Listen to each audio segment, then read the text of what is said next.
Buon pomeriggio ai presenti, buon pomeriggio alle persone collegate.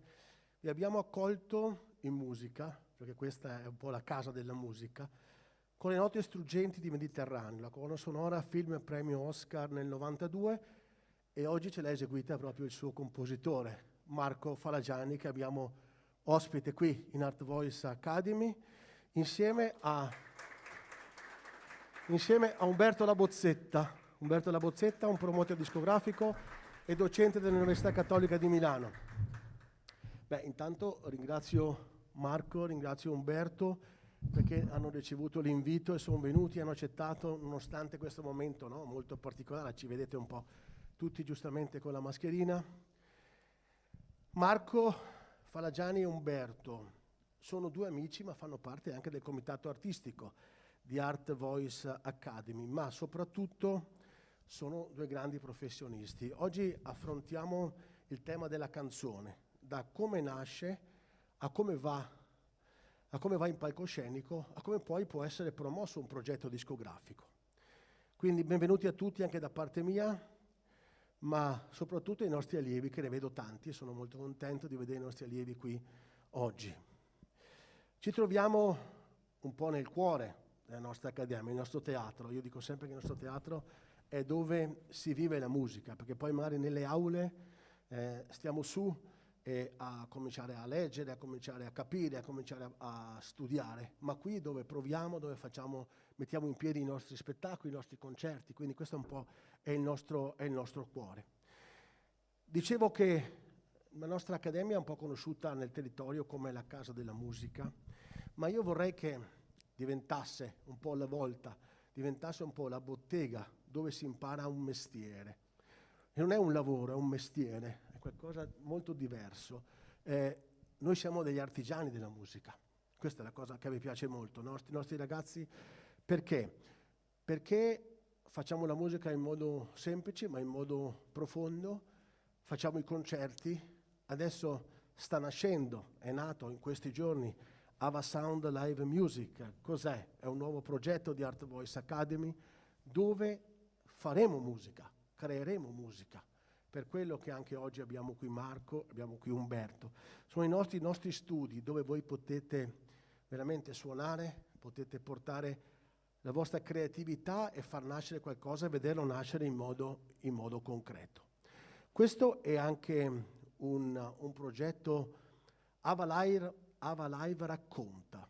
È un nuovo progetto di Art Voice Academy dove avremo degli ospiti che ci racconteranno. Oggi è il primo di questi appuntamenti che, se Dio ce fa che ce lo possiamo fare, lo faremo durante il nostro anno accademico. Avremo altri ospiti che verranno a raccontarci in Art Voice in Ava Live.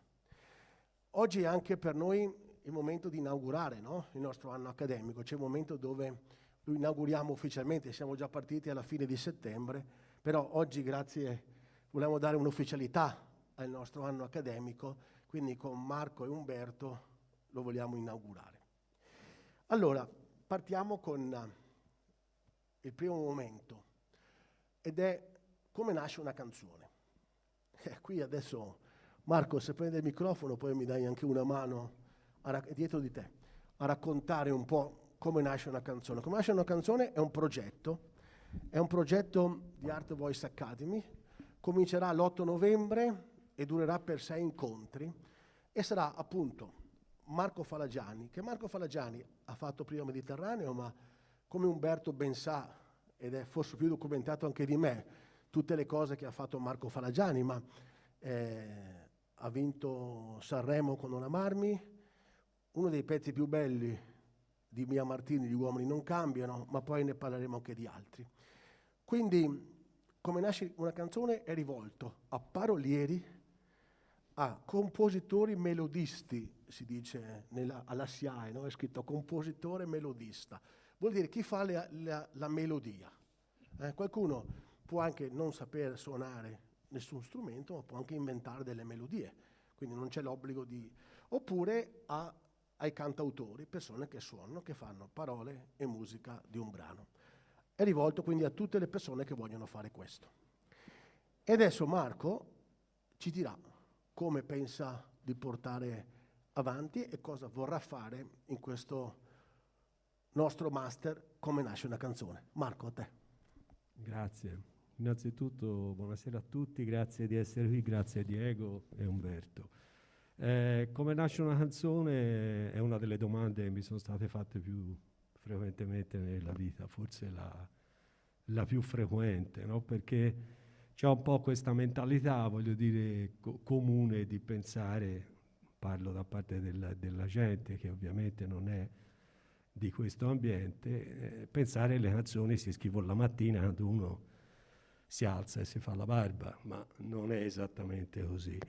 Perché? Perché scrivere una, voglio dire, canzone pop al di là della intuizione, che è sempre quel lampo che ti viene nella testa quando sei affaccendato a fare altro, solitamente viene in macchina o quando uno fa un'altra cosa, anche quando sta al pianoforte, ma la scintilla può anche venire quando uno fa altro. Mi ricordo che una volta, molto tempo fa, quando non esisteva il cellulare, noi compositori si viaggiava con un foglio di musica in tasca e ci si segnava le idee appunto che ci venivano per la testa.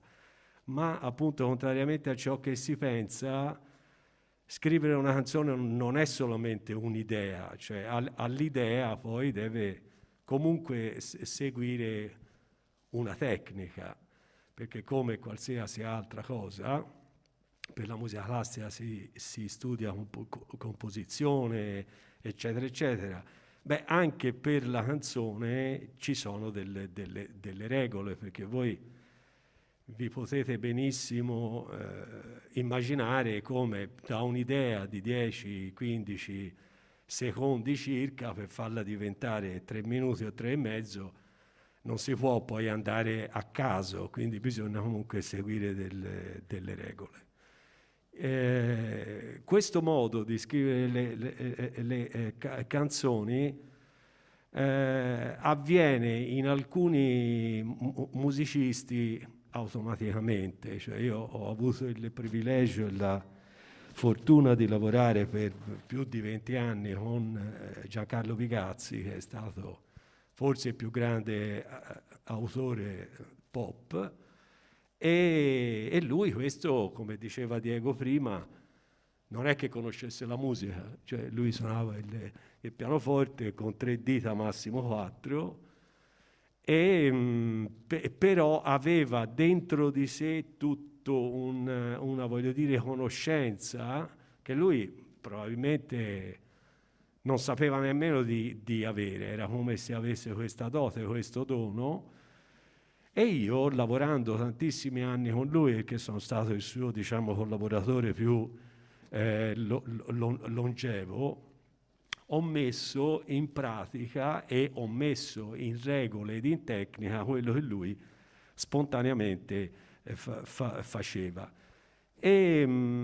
Sono diciamo partito da un assunto generico ma molto utile, che è quello che dice che la canzone è un evento fatto di 2 fasi, ripetizione e novità.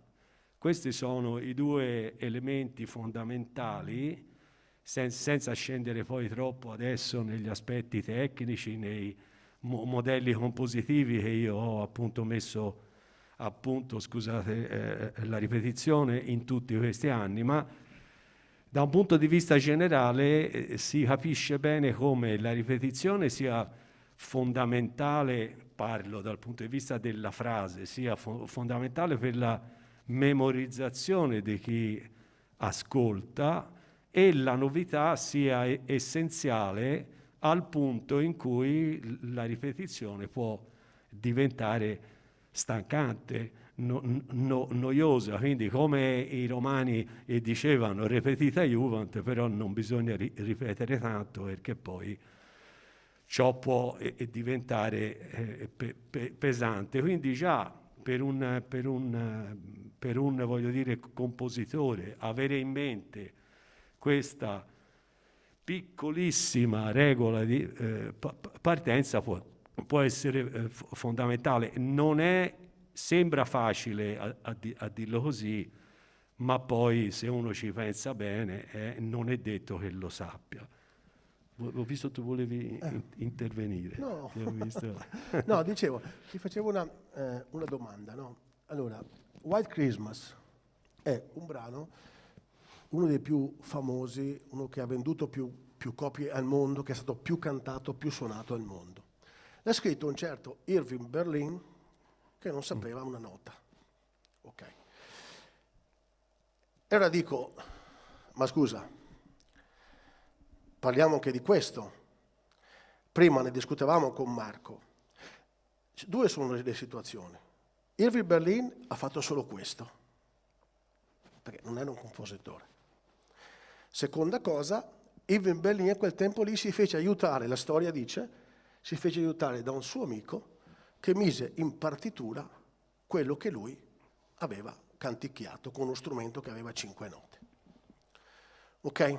Quindi questo per spiegare e per farvi capire che sì, serve l'intuizione, perché senza l'intuizione è fondamentale. Ma una volta che tu hai l'intuizione, devi anche poi farla portare in una partitura, portarla in musica, portarla in un progetto. Quindi è questo che verrà affrontato in questo corso. La cosa particolare di questo master che facciamo noi è questa, che voi, alcuni di voi, vedremo, capiremo, porteremo in esecuzione live un vostro pezzo. Perché voi sapete che a metà marzo ci saranno i compositori, gli autori di questo corso, insieme ai compositori di un corso che Marco fa da lui a Barberino del Mugello, ci troveremo in questo teatro e esamineremo i pezzi che sono nati in questo periodo. E 3, 4, 2, non lo so, vedremo, capiremo, verranno assegnati ai nostri allievi di Art Voice e li faremo nel concerto finale con la grande orchestra, oltre che poi incidere questi brani nel nostro studio qui accanto. Perché voi sapete che da quest'anno tutti i ragazzi di Art Voice che frequentano il corso accademico canteranno a fine anno con l'orchestra e quindi avranno la possibilità di fare un brano con l'orchestra dal vivo e incideranno un brano nei nostri studi, insieme con me e con Marco. Quindi questo è un grande passo in avanti e la possibilità appunto di vedere qualcosa che voi avete concepito nella vostra camera, il vostro momento, poi qui lavorato con Marco, portato avanti e visto, poi insieme a me è possibile, è molto facile che il vostro pezzo venga portato in orchestra e quindi insomma, penso sia una cosa molto molto particolare, no? Anche non che si fa dappertutto. Marco, tu il lavoro lo farai individuale, in gruppo, come pensi di sviluppare, anche per raccontare un po' come saranno queste giornate, perché sono delle giornate che tu sarai qui in Art Voice. Sì, certo. Beh, io uso sia seguire personalmente ogni allievo, ma anche farli lavorare insieme, perché io credo molto nel team di lavoro. Io vengo da una cultura che è appunto quella del gruppo di Vigazzi, e il gruppo di Vigazzi ognuno aveva un ruolo suo, c'erano gli autori che lavoravano insieme, poi anche singolarmente invece portavano delle idee, perché io penso che il, voglio dire, confronto è una cosa essenziale, cioè lavorare sempre, soprattutto all'inizio, lavorare in due, tre, non più di tre, perché sennò poi diventa complicato, ma lavorare sempre con uno specchio, cioè non importa se quello che hai davanti a te è più bravo o meno bravo, non importa, ma è la facilitazione, qui si entra in un altro concetto, di trasformare la soggettività in oggettività. Perché il fatto è che quando tu scrivi una canzone ti sembra sempre sia la più bella del mondo, l'hai fatta te, e quindi un altro proverbio dice ogni scarafone è bella la mamma sua, e tutti quando scrivono, io compreso circa una quarantina di anni fa, pensavo di scrivere delle canzoni eccezionali e non mi mettevo mai dall'altra parte, perché la prima cosa che un autore deve fare è mettersi dall'altra parte, cioè farsi una domanda semplicissima, che è molto difficile da fare, facile da dire ma difficile da fare. Cioè, se questa canzone, o se questa frase, o se questo pezzo di canzone non l'avessi scritto io, come mi sembrerebbe? Ecco, questa è una delle cose più difficili, cioè quando uno riesce a tagliare questo cordone ombelicale che ha con ciò che ha fatto, comincia a essere sulla strada per essere un autore professionista o quantomeno professionale. Ecco, quindi trasformare la soggettività in oggettività è uno sforzo molto grosso, secondo Grazie. Adesso, allora, oggi per la prima volta in Art Voice abbiamo un amico che ha lavorato per 2 anni qui di fronte, no? E non abbiamo mai avuto il momento di incontrarci. Ci sentivamo al telefono, però non riuscivamo a fare l'attraversamento della strada. E invece adesso che è molto più lontano siamo riusciti a vederci. Ed è Umberto che, insomma, c'è una bellissima amicizia, e quando gli ho sia proposto di far parte del comitato artistico di questa accademia, ha accettato velocissimamente, e sia la settimana scorsa, quando gli ho proposto questa giornata, questo pomeriggio con noi, ho detto arrivo subito. Umberto arriva da 30 anni di esperienza nel mondo della radio, cioè lui è partito da radio DJ, ma magari adesso lui ci dice 2 cose più precise. Poi insomma, la discografia è la sua materia, la comunicazione è la sua materia, insegna all'Università Cattolica di Milano, e noi abbiamo oggi la grande fortuna di avere qui vicino, con noi, che ci racconterà delle cose. Umberto, cosa ne pensi tu di questo mondo di come nasce una canzone? Perché poi, una volta che la canzone è nata, il problema poi è non è sapere. Cioè, è lì che poi cominciano i problemi veri, no? Perché... Ma tanto veramente non sapevo, sono stato per 2 anni il direttore di Belle Monella, e quindi che è qui di fronte, non sapevo dell'esistenza di questo studio, sapevo dell'esistenza del maestro, e che ringrazio ovviamente per l'invito.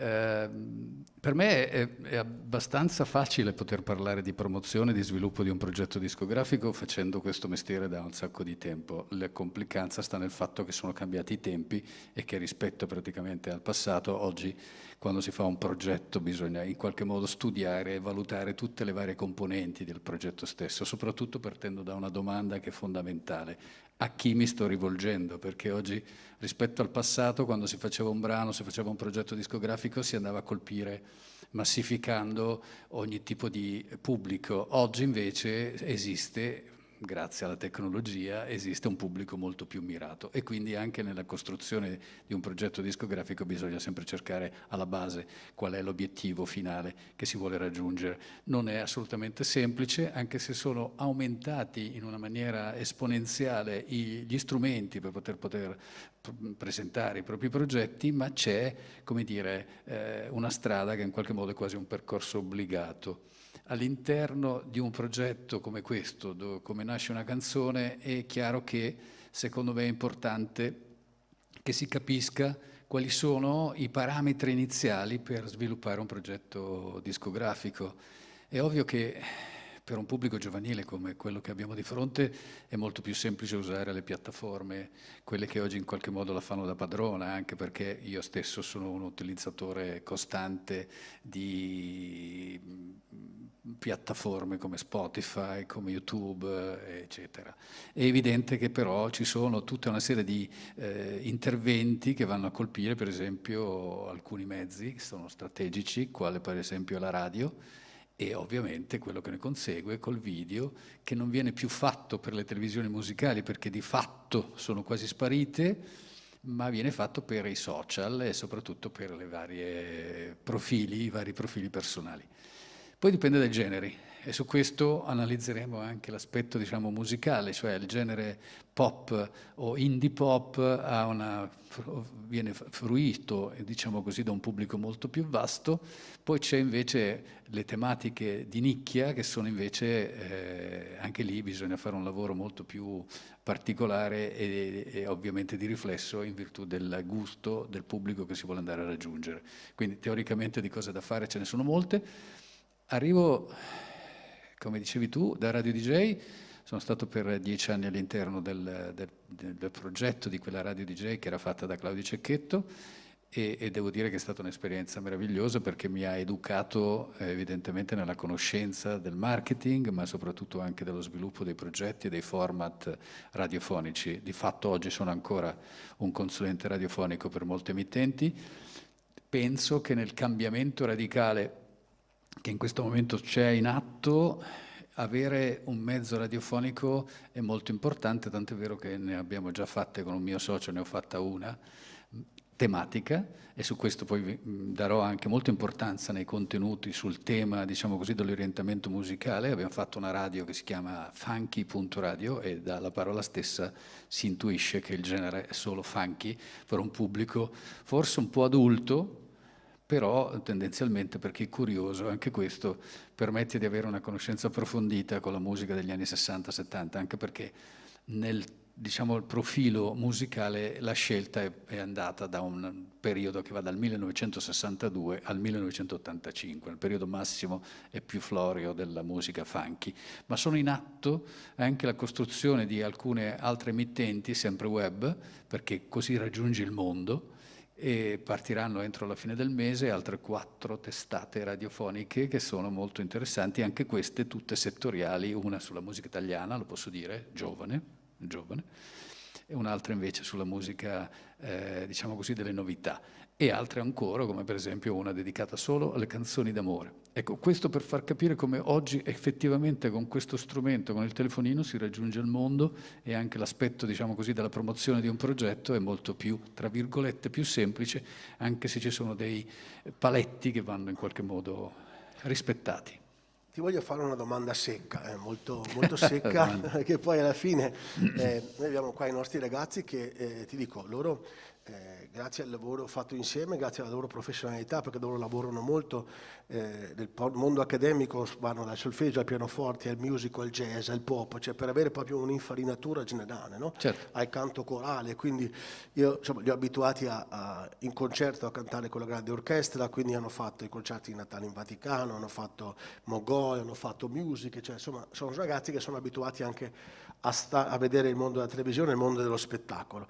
Però quelli che sono qui oggi hanno un interesse particolare, è gente che comincia già a scrivere delle cose loro, insomma, comincia a fare delle cose. Io dico, mi metto dalla parte loro. Okay? Io abito a Castelfranco, abito a San Donà, abito a Vicenza, abito qui, quindi non abito a Milano, okay? Non abito a Roma. Io scrivo una canzone. Al momento che ho scritto una canzone, cosa devo fare? Perché poi questo è il senso. Ora, bella o brutta poi capiremo, però comunque, cioè se io scrivo un arrangiamento, lo porto all'artista, l'artista mi dice no, qua me lo modifichi così, qua non mi piace, e ho un raffronto. No? Nel momento che poi c'è un raffronto, il loro rapporto diretto, quindi loro sono qui, c'è Marco è il primo uomo, no? che incontra loro. Nel momento che loro hanno detto ok, qua c'è un pezzo che è interessante, perché c'è Marco che per me è una garanzia, dopo quello che ha scritto, è l'orecchio che ha una cosa. È il momento che abbiamo un pezzo in mano. Secondo te, da Castelfranco Veneto, se c'è un artista, può partire un brano e fare... perché il successo non ce lo dice nessuno, No, non ci garantisce nessuno, però il modo, il metodo, cioè cosa faccio? Lo mando a una casa discografica, lo mando a un promoter, lo mando a... Perché questo poi alla fine è quello, no? Che un ragazzo ci chiede tutti i giorni, perché sì, è normale che sia sì, così. sì. Ma la risposta nella sua semplicità richiede però, come dire, un'attenzione particolare.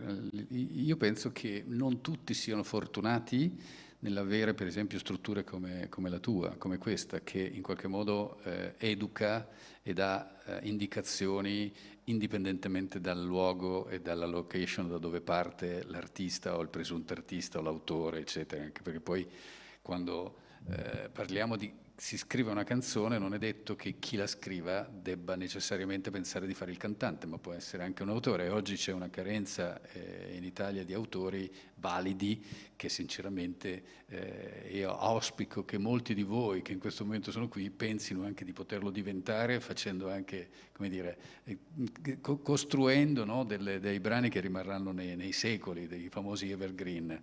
Però quando tu scrivi una canzone è difficile trovare un interlocutore se non c'è nessuno che immediatamente ti dà credito. Questo perché purtroppo oggi c'è una disattenzione. Nell'attenzione generale della possibilità di avere più mezzi c'è una disattenzione nel cercare di capire se quell'artista, perché per me è un artista che scrive delle canzoni e poi magari se diventano anche di successo, in qualche modo possa riuscire ad ottenere attenzione da parte delle case discografiche. La valutazione, perché veramente è diventato complicato, sta nel fatto non perché tu sia di Castelfranco Veneto, di Portogruaro o di San Donà, ma semplicemente se hai tanto una struttura come la vostra che ti dà la possibilità di interfacciarti e avere poi personaggi che in qualche modo sono in grado di valutarne la validità. E contemporaneamente però oggi con i social, con i mezzi che ci sono, vi permettono comunque di arrivare senza nessun tipo di problema, grazie a utilizzando proprio il proprio profilo. Cioè oggi nella ricerca che le case discografiche fanno, notoriamente gli artisti vengono anche scelti, tra virgolette, o contattati grazie al numero di follower che hanno sui loro profili. Cioè, se i giovani, quelli che frequentano con una certa assiduità le varie piattaforme, sono molto ma molto più avanti di quanto non possa essere, diciamo così, anche il mio stesso intervento, e quindi magari il numero crescente di follower incuriosisce anche i cosiddetti ricercatori o direttori artistici di una volta che invece oggi sono seduti davanti al computer e fanno questo lavoro. Però è ovvio, se si ha degli amici che hanno delle conoscenze o si hanno le possibilità in qualche modo di arrivare tramite una scuola, in generale si ha anche la possibilità di essere valutati. Io direi che questo è la strada principale. Poi è chiaro, ci vuole anche una buona dose di fortuna, diciamo la verità. Vabbè, su questo questo non c'è dubbio. questo non c'è siamo scuola che d'accordo, tenga. c'è un destino, c'è tutto un mondo che gira intorno, insomma, su queste cose qua. Non c'è scuola che tenga. Marco, allora uno dice, ma perché hai scelto Marco Falagiani a fare questo percorso con i ragazzi in Art Voice Academy? È una fortuna Beh, averlo. tutto perché ci sono dei feeling che nascono con le persone e quindi c'è un feeling fra me e lui. Ci siamo incontrati in un concorso di canto e io copiavo i voti suoi e lui copiava i miei, nel senso che alla fine scrivevamo gli stessi voti e ci siamo domandati perché. Poi da lì è nata un'amicizia e quindi siamo in sintonia molte volte con Marco e quindi questo è un passaggio principale. Però onestamente come direttore di Art Voice, se devo scegliere uno che mi dice, che mi insegna a voi come nasce una canzone, dico forse prendo qualcuno che magari ne ha scritta qualcuno di forte, perché magari forse qualcosa può dare. Ecco, questo è il senso, è il senso della situazione. Cioè Marco ha fatto parte del mondo di Giancarlo Bigazzi, però ecco, noi magari, io dico sempre le solite 2 o 3 canzoni che Marco ha fatto, ma Marco veramente ne ha fatte tante, ha scritto degli album molto importanti, ha lanciato degli artisti molto importanti, quindi ecco, sì, sarebbe bello che, siccome anche loro ti conoscono, magari perché ti ho presentato sempre a un concerto così in 2 parole, no? Ho detto Marco è questo, ha fatto 3 cose, ma non ha fatto 3 cose. Quindi vorrei che ogni tanto anche lui, senza che ve lo racconti io, che magari sbaglio delle cose, fosse lui a raccontarvi un po' con chi ha lavorato, cosa ha fatto con questi artisti grandi, perché ha lavorato veramente con tantissimi, grandissimi artisti, e quindi insomma in modo che voi sappiate chi è il vostro insegnante e cosa ha fatto. Marco, a te. È sempre difficile parlare di se stessi perché poi non sai mai quanto raccontare. Comunque io nasco praticamente come autore di jingles pubblicitari, questa è la verità, a 20 anni circa. E ho fatto moltissime cose, cose per la Fiat, cose per Gioi Preziosi, per tutte qualsiasi Caffè Kimbo, tantissime cose. Però a un certo punto della mia carriera, quando io già ero diciamo un performer live, perché nel 1979 ho fatto il tour di Baglioni e come stai? Avevo 20 anni. Quindi suonavo già, avevo suonato già con molti artisti. Ho conosciuto Bigazzi, l'ho conosciuto perché io avevo uno studio di registrazione che appunto faceva conto terzi. Poi parlandoci insieme lui mi disse: oh senti, io so che tu sei uno forte, ti vuoi occupare di realizzare, di arrangiare questo disco di Masini? Era il primo disco dove c'era appunto la canzone di Disperato con la quale lui vinse Sanremo Giovani nel 1990.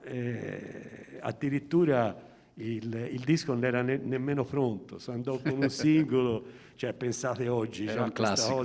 Già questa cosa oggi sarebbe strana, no?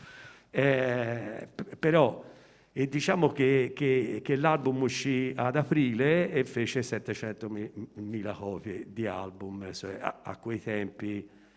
Cioè uscì per la Ricordi, se non... Era dunque all'inizio era con la Ricordi, sì, Ricordi, che poi diventò BMG.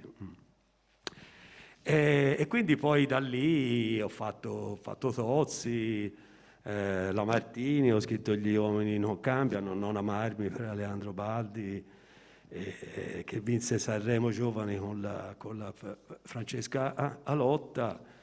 Passerà, che ha vinto Sanremo con Aleandro Baldi nel 1994, e poi qualche anno dopo mi capitò un ragazzo di Roma che era molto forte, presentatomi da un amico insomma comune, e questo ragazzo era Fabrizio Moro, che all'epoca aveva già fatto un Sanremo qualche anno prima e insomma cominciò a farmi sentire le canzoni. Poi dopo un po' me ne fece sentire una che era Pensa, e del quale fra l'altro lui non era neanche al 100% convinto di presentarla al Festival di Sanremo. Beh, capita, può succedere. Io invece forzai molto e andai da Baudo, il quale ne rimase insomma folgorato. E quindi ho fatto diciamo tre album di Moro, poi le nostre strade si sono divise. Contemporaneamente ho lavorato a fasi alterne con Anna Oxa per circa 20 anni. Ho fatto tutti i suoi tour, ho fatto un album, ho fatto un tour appunto con Cato Oxa insieme, eccetera, eccetera. Poi ho scritto molte cose per Morandi, che fra le quali sono molto affezionato ad un pezzo che è stato canzone ministeriale dell'Handicap 2003, che è Il mio amico, che è un pezzo insomma che parla di una storia di handicap, eccetera, eccetera. È diventato un brano insomma fondamentale nella carriera di Morandi. Poi c'è stato Mediterraneo e tutte queste cose qua, eccetera, eccetera. Poi se volete vi parlo con un'altra mezz'oretta e altre cose, ma insomma no, queste sono le le più diciamo significative. Via, ecco. Ecco, la cosa che Marco, quando parliamo di come nasce una canzone, qui farà un momento dove proprio la canzone nasce, no? Quindi la melodia, l'accompagnamento, il testo. Però Marco di una canzone fa l'arrangiamento, Marco di una canzone arriva all'album, ok? È stato tastierista, capo tour di una serie di artisti nazionali per tanti anni. Quindi Marco è, perché Marco? Perché Marco è anche lui un artigiano. Quindi nella nostra bottega, la nostra nuova bottega, Marco ha il suo spazio. Vi dicevo, insieme registreremo questi brani per voi, insieme con i nostri musicisti, insieme con voi, perché Marco proprio è l'uomo anche dello studio di registrazione. Quindi questo è il motivo della scelta di Marco e non di altre situazioni. Poi avremo altre cose sulla composizione, su altri rami della composizione, però ecco, questo il nostro master che partirà è fatto in questo modo. Umberto, di te a un certo punto, dopo Radio DJ, parte un mondo di comunicazione e promozione. E là parte il lavoro, la tua collaborazione con Caterina Caselli, con Filippo Sugar, e lì parte un nome, ti danno una responsabilità di una ragazza esile quasi, no? Con una voce molto particolare, e credo che grazie anche al tuo lavoro arrivi Elisa nel mondo della musica.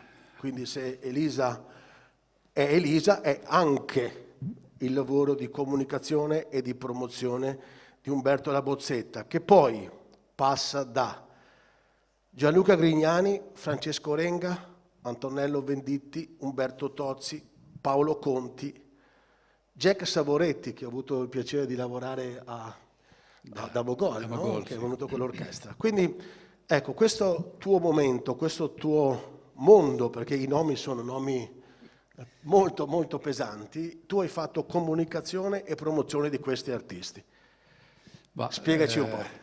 Dopo l'esperienza con Radio DJ, che è durata 10 anni, ovviamente si prospettavano due strade: o facevo solo il consulente e rimanevo nel mondo della radiofonia, oppure in qualche modo valutassi delle situazioni che in qualche modo fossero più interessanti, anche perché ero curioso di andare a toccare altre aree, e incontrai Caterina Caselli grazie al figlio Filippo Sugar, che mi propose ovviamente di diventare il responsabile della comunicazione della Sugar, che ancora non aveva un ufficio promozionale. Stiamo parlando quindi della fine degli anni 90, esattamente 96-97, e lì mi affidarono il primo progetto promozionale. Devo dire che ho avuto la fortuna di iniziare bene, no? Che è la componente di cui parlavo prima, bisogna avere anche fortuna. Elisa è il primo elemento, la prima artista che ho lavorato, e quindi di conseguenza è stato un lavoro che, grazie alle sue esclusive capacità e soprattutto alla sua caparbietà artistica, al suo modo di essere, ha fatto sì che, anche se io ho lavorato i primi 4 dischi di Elisa, devo dire che la sua capacità era quella di saper comunicare anche a volte non comunicando, e quindi è stato molto divertente per me e anche educativo, perché mi sono trovato a scontrarmi con una realtà completamente diversa. La mia visione era quella di dare maggiore visibilità a un progetto, la sua visione era completamente diametralmente opposta. Difatti a volte neanche parlava quando si facevano le interviste, e rispondeva con un sì o con un perché no. Detto questo, però, è stata un'esperienza bellissima. Tutti gli altri artisti che citati, ce ne sono molti altri che io ricordo, per esempio, alcune cose difficili, per esempio la vittoria al Festival di Sanremo con gli Avion Travel, cioè non era preventivabile, neanche immaginabile, eppure fu un Sanremo meraviglioso, quello con Fabio Fazio, e vinsero gli Avion Travel, di cui ero il promoter, e fui molto contento. Cioè, ho vinto Sanremo 2 volte come promoter, l'anno prima con Elisa e l'anno dopo con gli Avion Travel. Anche quella è un'esperienza meravigliosa, e Marco lo sa perché ha vinto anche lui, e sa che cosa significa essere catapultati, diciamo, in quella dimensione, perché poi Sanremo tutti lo contestano, ma tutti lo guardano e tutti vorrebbero andarci.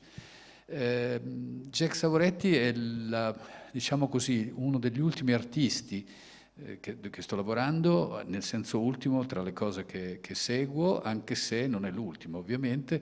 È un progetto che anche lì la qualità dell'artista non si discute e evidentemente poi bisogna solo ed esclusivamente trovare un percorso promozionale che permetta di farlo conoscere. E anche qui ci si sta lavorando, anche perché ancora non è esploso, almeno sul territorio italiano, come vorremmo che esplodesse, ma ci vuole tempo, bisogna dare del tempo alle cose, no? Non è così semplice. In questo percorso io credo di potervi, se lo vorrete ovviamente, darvi tutta una serie di indicazioni, perché è molto facile pensare di avere in mano il miglior prodotto di questo mondo, ma poi dopo bisogna capire esattamente come viene accolto, soprattutto dai media, che di fatto devono essere il volano per amplificare la conoscenza di quel progetto. E su questo ci sono delle tecniche molto ormai consolidate che sono utili da conoscere.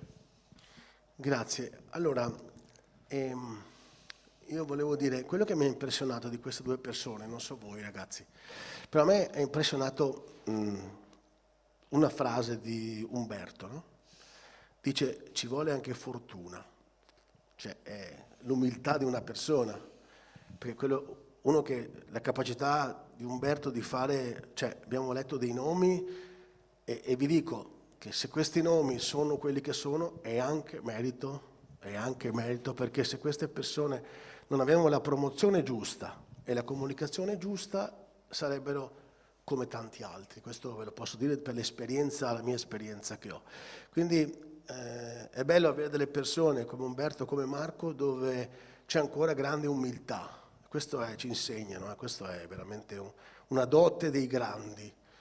Cioè Marco, quello che ha scritto, voi per tirargli fuori 3 parole oggi, 3 volte ci ho detto Marco, ma mi racconta un po' tu ai ragazzi quello che fai, no, ma quello che faccio io, cioè, insomma, è fatto così, ormai lo conoscete, è tempo, quindi mi fa molta piacere che è un grande esempio per voi l'umiltà, no? Per tutti noi, cioè non possiamo mai andare a sparare, andare avanti, cioè non c'è niente, si parte sempre con grande umiltà per fare un grande progetto. Se uno pensa di essere arrivato, di aver fatto, secondo me non ha fatto nulla.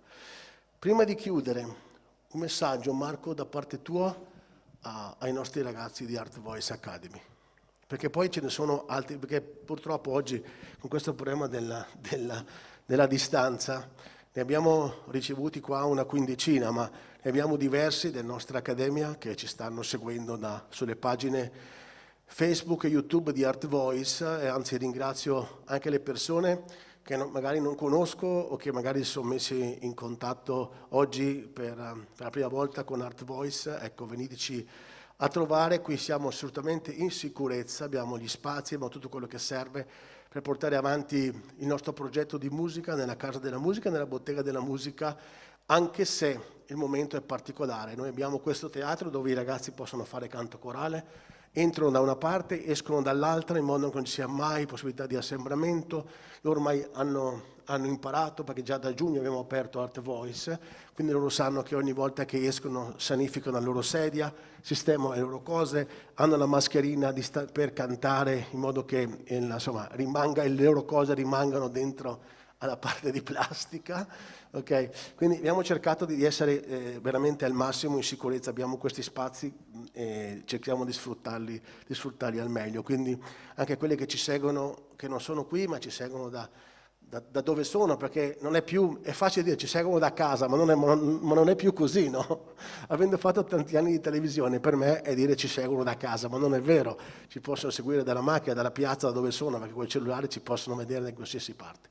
Dicevo Marco, un messaggio ai nostri ragazzi. Scusate, io prendo in prestito una frase di Albert Einstein che diceva che è proprio nei momenti di crisi che vengono fuori le grandi idee, quindi non smettete di sognare, questa è la cosa principale.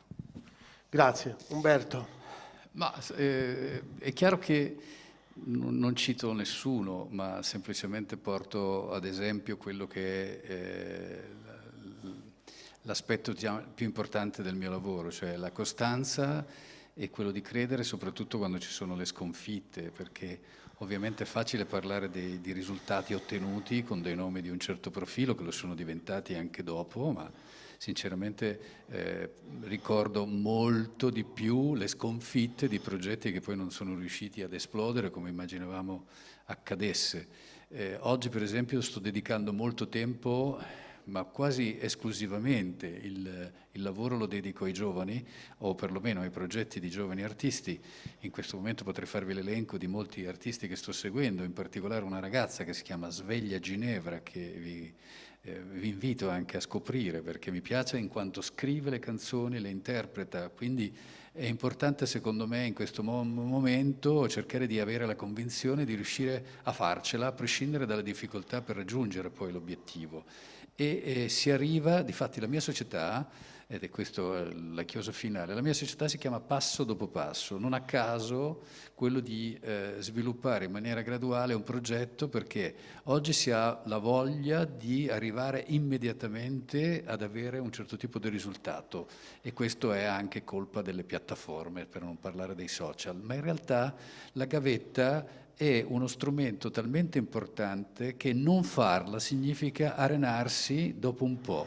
I talent, io non sono contro i talent, non sono così talebano da non capire la loro importanza, però i talent sono, diciamo così, uno strumento che danno una visibilità, per chi riesce a farlo, enorme. Il problema è che se poi dietro non hai qualcuno che ti supporti, che in qualche modo ti aiuti a percorrere la tua strada artistica, non vai da nessuna parte. Ed è l'esempio tipico di molti elementi, pur validi, perché vi assicuro che ne conosco parecchi, che si sono arenati perché purtroppo non hanno saputo poi proseguire quella che è la capacità artistica. Quindi bisogna essere convinti e soprattutto capaci di credere nei propri mezzi. Dopodiché tutto, secondo me, col tempo arriva. Grazie. Io nel ringraziare tutti, i ragazzi che sono qui di Art Voice, nel ringraziare le persone che ci hanno seguito. Do appuntamento, Marco, all'8 di novembre, sì. È il primo giorno del tuo master su come nasce una canzone. Chi vuole ancora partecipare, c'è ancora qualche spazio, telefonate o scrivete alla segreteria di Art Voice Academy e quindi chiedete informazioni per questo master. Umberto, io veramente ti ringrazio di cuore per il tuo tempo, la tua disponibilità. Io ti faccio un invito. I nostri ragazzi ogni anno fanno un esame di fine anno e poi quest'anno abbiamo introdotto anche un esame di metà anno a marzo, dove ognuno di loro del corso accademico porterà un brano, una cover per adesso, perché poi loro al quinto anno e all'ottavo anno, perché fino al quinto fanno tutte le materie, poi dal sesto all'ottavo scelgono se fare pop, musical o jazz, quindi è un po' una suddivisione. E quindi al quinto anno e al sesto hanno anche un brano inedito da dover cantare, un brano delle 48 ore, insomma hanno uno sviluppo importante. Però se sei libero, se vuoi, a marzo, il 26 mi pare sia marzo, o il 27 sabato, faremo un momento dove sentiremo tutti i nostri allievi dopo 6 mesi di lavoro in Art Voice da settembre a marzo, e dove sceglieremo insieme anche alcuni di loro se il pezzo che portano è maturo per farlo con l'orchestra. Eventualmente il giorno dopo sentiremo i compositori con i loro brani inediti per capire se qualche brano di quelli che ascolteremo sono pronti per essere messi, arrangiati per la grande orchestra, se possono essere assegnati a qualche ragazzo dei nostri. Quindi se per caso sei libero ti invito già fin d'ora a venire ad ascoltare il lavoro dei nostri ragazzi. Ti dico sì da adesso, poi ricordatemelo perché questo, esatto, vabbè, è un po' presto. Allora, grazie veramente di nuovo a Marco, a Umberto, grazie a tutti voi, grazie ai ragazzi che siete venuti. E siccome questo si chiama Ava Live racconta, in ogni Ava Live noi chiudiamo il nostro concerto con la nostra sigla, che ormai è diventata la nostra sigla ed è stata fatta per la prima volta con Roby e Red quando abbiamo fatto i 50 anni dei Pooh, sono venuti abbiamo intitolato l'Aula Magna a loro, e quindi grazie a tutti, alla prossima. Art Voice Academy è sempre aperta anche in questo momento un po' particolare, ripeto, siamo in sicurezza, veniteci a trovare. e vi salutiamo con la nostra ormai sigla. Chi fermerà la musica?